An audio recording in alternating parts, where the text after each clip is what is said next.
I stopped asking. I didn't call it giving up, I called it consideration. I told myself I didn't want to be a burden on my children, that they had their own lives, their own bills, their own kids to raise, their own exhaustion that I had no right to add to. I told myself that silence was a form of love, that if I didn't ask, I was giving them the greatest gift a tired old man can give, the gift of not needing anything.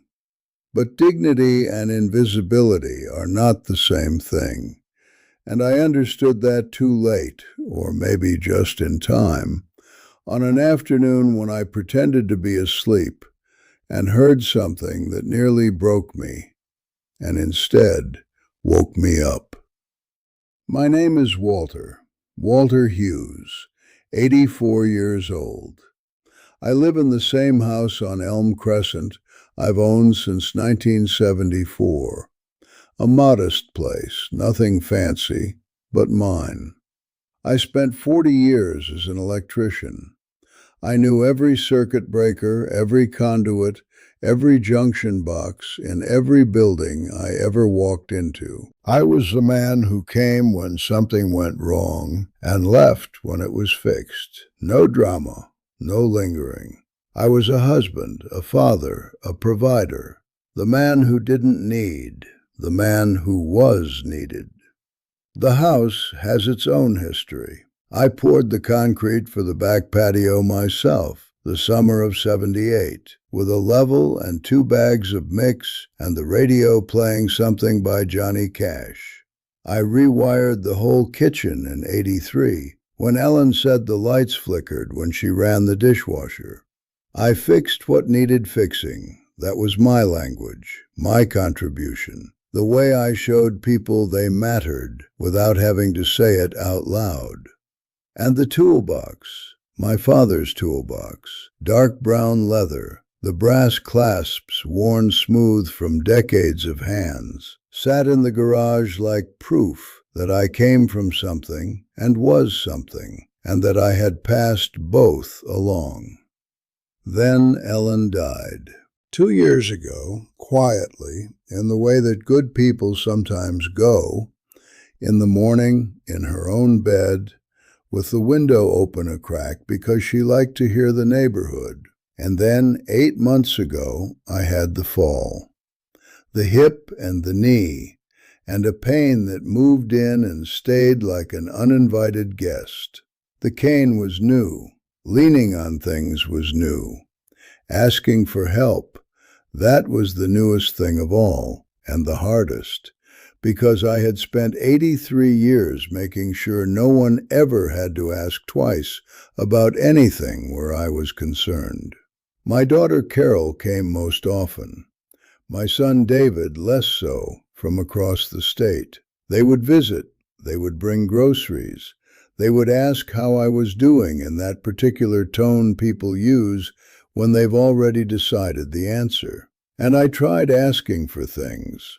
A ride to the orthopedist, help with the back gutter that had come loose, someone to look at the water heater that made a sound I didn't like. And what I got back was sighs that were almost imperceptible but not quite, and delayed responses, and visits that kept getting shorter, and a specific kind of brightness in Carol's eyes when she said goodbye. Not cruelty, not unkindness, just relief, that told me my discomfort was costing her something she didn't want to spend. So I stopped asking. I called it consideration. I told myself it was the mature thing to do, the loving thing, the thing a man does when he understands he's no longer the center of other people's lives.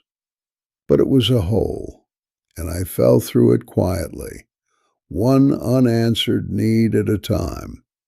And by the time I noticed how far I'd fallen, the light from the top was very small. It was a Tuesday. I was in my recliner, The one Ellen always said took up too much room but never asked me to move because she knew I loved it. I wasn't sleeping, just resting with my eyes closed, the way old bones make you do in the afternoon. Carol and her husband Jeff had come by. They were in the kitchen. The wall between the kitchen and the living room in this house has a particular quality. I know it because I ran the wiring through it in 1986, and I know exactly where the insulation is thin. Sound travels. I heard every word. Jeff said the property would go for good money in this market. Carol said the timing made sense, that there were some really good facilities nearby, with amenities, with people, that I wouldn't be alone. Jeff asked if the deed was in order.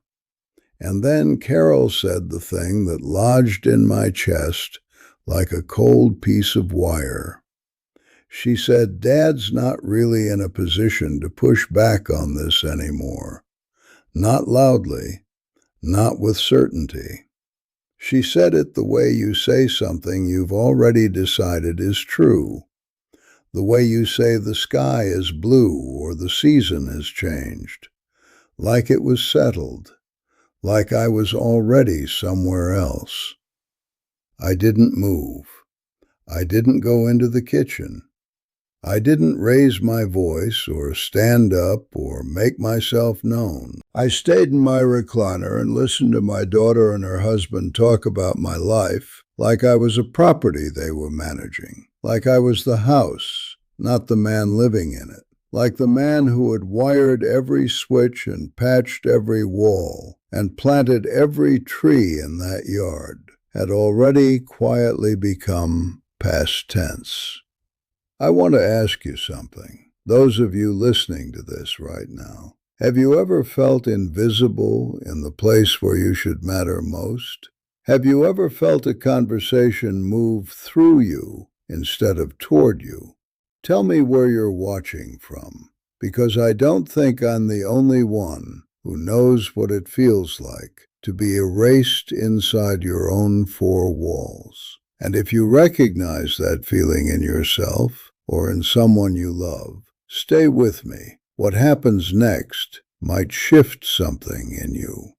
That night I didn't sleep. I lay in the bed Ellen and I had shared for 41 years, and I stared at the ceiling I had resurfaced in 2001, and I asked myself things I had never asked out loud. I asked when I had started behaving like I was already gone, when I had started waiting for permission to be in my own house, when the fear of being a burden began to outweigh my own right to be here, fully, in the space I had built and paid for and lived in for 50 years. The answers were uncomfortable, but they were clear, cleaner than anything I had told myself in a long time. In the early morning hours, while the neighborhood was still quiet, and the light outside had that particular gray quality it gets just before it decides to change, I understood something I should have understood sooner. I had stopped asking for help, thinking I was protecting Carol.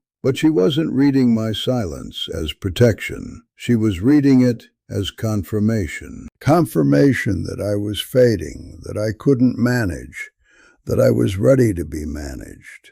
My silence hadn't bought me peace. It had written a story I didn't agree with, and other people had started believing it, and I had never once said, wait, that's not my story. The following week I watched. Carol came by twice and walked through the rooms in a way that wasn't quite visiting. It was assessing. She opened a closet in the hallway she hadn't opened in years. Jeff came one morning while I was sitting on the back step and photographed the garage with his phone, not noticing I could see him from where I sat. They were looking at what I owned, the way people look at something that's about to change hands. I thought about Frank Bowman. We'd worked on the same crew back in the early 80s, pulling wire through commercial buildings across the county, until he left to study law at night while the rest of us slept. He'd become an estate and property attorney, a good one, steady and plain-spoken, and with no patience for unnecessary complexity. I hadn't called him in years. I called him on a Wednesday morning, early, before the day got hot. I said, "Frank, I need some help. Not advice, help." He didn't ask me to explain on the phone. He said, "Walter, come in tomorrow." I drove myself. The knee was bad that day, but the car is automatic and the lot is flat. I sat across from Frank in his office with the toolbox sitting on the chair beside me. I'd brought it deliberately, though I couldn't have explained why exactly. Maybe I just needed to have my father's hands in the room with me. Frank looked at my documents, asked the right questions, listened without interrupting. Then he told me what I could do. There was a legal mechanism, a recorded condition attached to the deed, that meant no transaction could proceed on the property without my demonstrated, witnessed, and notarized consent. As long as I was living and mentally competent, and I was completely, no one could sell, transfer, or encumber that house without my full and free agreement. Frank drew up the documents the same week. I signed with the same steady hand I'd used my whole life. The house was protected, not by force, not by argument, by law, by the right that had always been mine and that I had simply forgotten to use. When I walked out of Frank's office, I sat in the car for a few minutes before driving. I don't know why. I just sat there and thought about Ellen, thought about what she would have made of all this. She wouldn't have waited as long as I had. I knew that. She would have spoken up the first time she felt overlooked, clearly and without apology, in that way she had of saying hard things as if they were simply obvious. I had spent 41 years admiring that quality in her, without quite managing to borrow it. I was trying now. I started to come back to myself, not to the past, to myself. I called Pete Garrison, who had lived across the street for 20 years and who I hadn't spoken to properly since the fall. He came over that same afternoon. We sat on the back step and talked about the neighborhood, about how the Andersons' old place had been flipped and reflipped, about his grandson who was studying to be an engineer. Before he left, he said, "It's good to see you out here, Walter." 4 words. They meant more than they should have, or maybe exactly as much as they should. I started going outside every morning, slowly, with the cane, but outside. The air before 8 o'clock in the morning is different from the air that comes through a window. The light is different. I had forgotten that. I had spent 8 months letting the house be the edge of my world, and the world had gotten very small. I began taking it back, one morning at a time. Carol called and said she and Jeff wanted to come by and talk. I said, "Sure, come Saturday." My voice was level, steady. That surprised me more than it might have surprised her. Saturday, they sat on the couch in my living room, the same room where I'd been in my recliner when I heard them. Carol spoke carefully, with a tone I recognized as the one she used when she'd already decided something and was presenting it as a conversation. She talked about how difficult it was for older adults to live alone, about the quality of care and the facility they'd found, about amenities, about company, about how she worried. Jeff talked about the house being more than I could manage at this point. They were composed. They had rehearsed this. Maybe they even believed it. I let them finish every sentence. Then I picked up the folder I'd placed on the side table before they arrived. I set it on the coffee table between us. The recorded deed, Frank's signature and seal, the date from 3 weeks earlier, my name at the top alone, the way it had been since Ellen passed, the way it would remain. I said, "This house is not for sale. It can't be sold without my consent, and my consent is not something you're going to get." I didn't raise my voice. I didn't grip the armrests. I sat in my own chair, in my own home, and looked at them steadily while they understood what they were looking at.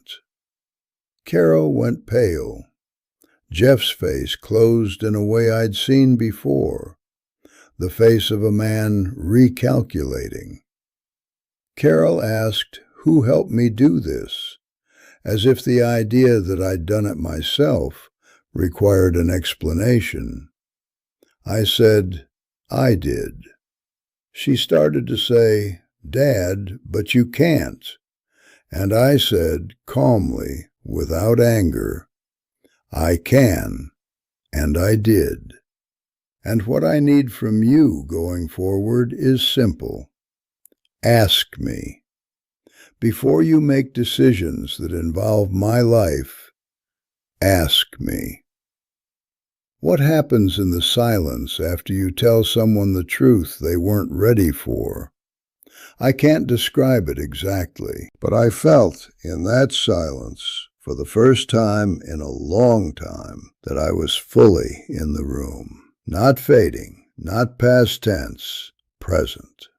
The conversation was hard. Carol cried, and I believe she meant it. Jeff said things about how they only wanted what was best, about how this wasn't what they intended. I said I understood that. I also said that intent and impact were different things, and that what I had experienced wasn't care. It was being managed without my consent.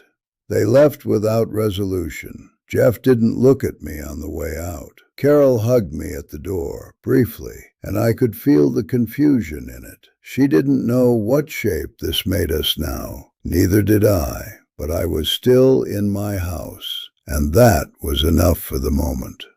The weeks after were slow. David called from across the state. He'd gotten the story from Carol, and he called to get mine. We talked for an hour, not easily, but honestly. That was more than we'd managed in a few years. Carol came by twice in the following month, both times alone, both times quieter than usual. We talked about Ellen once, about a trip we'd all taken to the coast when Carol was 12, about how Ellen had refused to leave until she'd found the perfect shell for the windowsill, and how that shell had stayed on the windowsill for 30 years, and how I still hadn't moved it. Carol cried a little. So did I. That was something. Pete and I started having coffee on Thursday mornings.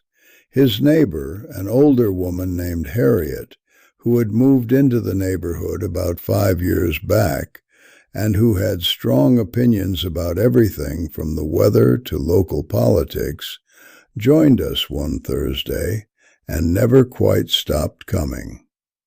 We sit at my kitchen table and argue about nothing important, and it is, genuinely, the best hour of my week. One morning, Harriet asked about the toolbox sitting on the shelf by the door. I told her where it came from. My father, who had carried it through 30 years of work before it passed to me, who had carried it through 40 more. She said, "You should keep that somewhere you can see it." I said I already could. She said, "Good, like that settled something." This is what I'd tell you. if you've listened this long. What I learned wasn't a lesson in legal documents or in how to win an argument with your children. What I learned was this: when we stop asking because we think we're sparing other people, we're not protecting anyone. We're disappearing. And we're handing other people the permission to make us disappear in our name, with the best of intentions, with the most sincere belief that they're helping. The toolbox sits where I can see it from my chair. Ellen's shell is still on the windowsill. The house is quiet in the mornings in a way I've started to stop fighting. There is a difference between loneliness and solitude, and I'm still learning which one I'm in on any given day. But I'm in my house, with my name on the deed, with the lights I wired myself, and the patio I poured myself, and 50 years of a life I actually lived, pressed into every wall. I'm not past tense yet. You are not a burden because you're old. You are not a nuisance because you need things. You don't become less because you move more slowly, or speak more quietly, or can't do everything you once did. The problem isn't the need. The problem is the silence that lets other people write your story without you in it. Break it, slowly, with a phone call, with a paper on a table, with a sentence spoken calmly, but spoken out loud. Because as long as you're here, you have the right to be here fully. Let me ask you this. How long have you been quiet because you thought you were being considerate? And how much of yourself went somewhere in that quiet? Think about it tonight, in whatever room you're in. And if you know someone who's been fading, someone who stopped asking, who drew back, who convinced themselves they were better off taking up less space, go find them, sit with them, ask them what they want. It might be the only thing they need to stay who they are. It might be what you'll need from someone yourself someday.